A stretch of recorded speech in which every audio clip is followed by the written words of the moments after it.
Let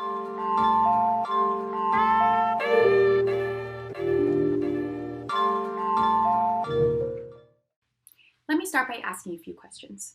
Have you ever felt out of your depth? Have you felt like a fraud, like you don't belong or you're not good enough? Or maybe have you ever felt like you've finessed your way through a certain situation? Pretty vague, I know, but I'll explain more in a little bit. So around 2 years ago, I worked for my first tech-related internship. The company had only accepted around 10 interns for the summer, and I remember I was so excited to work with such intelligent and inspirational people. And when I say that, mind you, I'm not talking about only my mentors, but also about my fellow interns. I remember learning about each one of them and their accomplishments. I mean, for most of them, this was their third or fourth tech internship.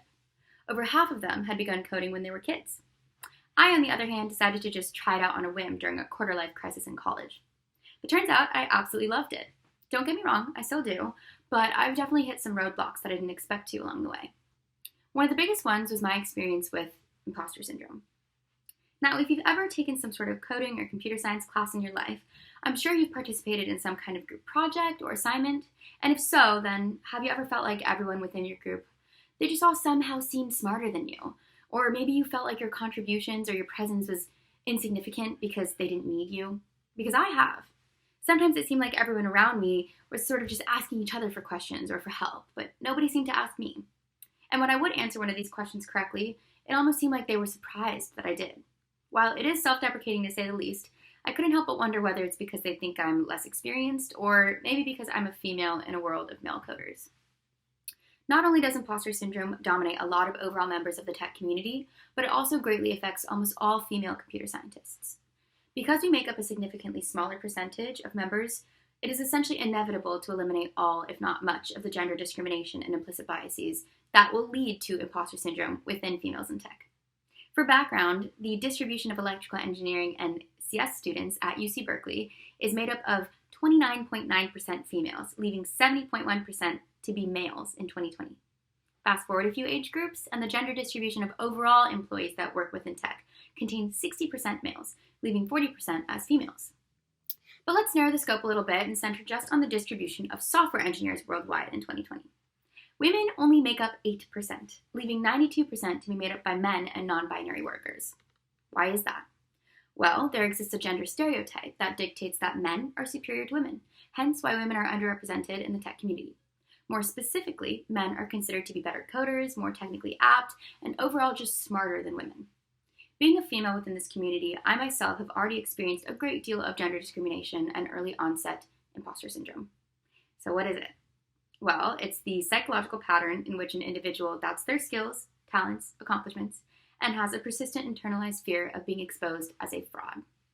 So I guess for me, it's not so much of a fear of failure, it's more a feeling of guilt, or like this was all going to catch up with me one day. That is imposter syndrome.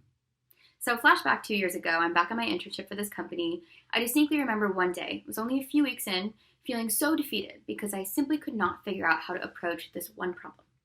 I felt so lost that I went to the bathroom and I cried for a solid 10 minutes in a stall by myself. Then I came out and told one of my fellow interns, "Hey look, I really don't know what I'm doing. I feel like I shouldn't be here."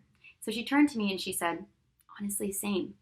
That's when I realized how common imposter syndrome is and how much it affects people in the world.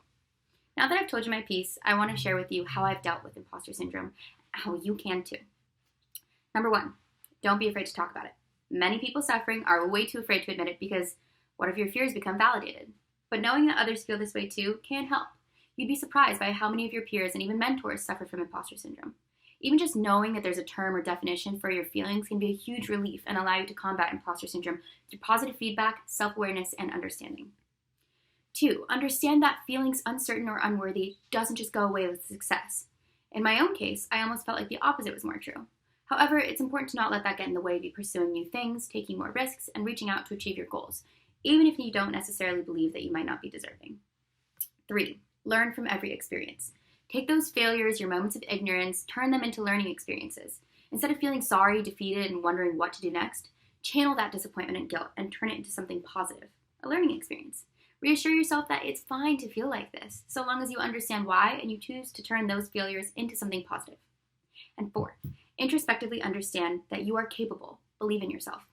It's important to realize that you can do this. Believing in yourself encourages you to not only reach for, but to accomplish your goals. then we as a generation have the power to raise awareness of implicit biases and to lead not only ourselves, but also future generations on the path towards breaking extreme gender barriers and combating universal imposter syndrome. So to you all and to our future females in STEM, I will leave you with these words of affirmation. You are capable. You can do this. You are deserving, and you do belong. Thank you.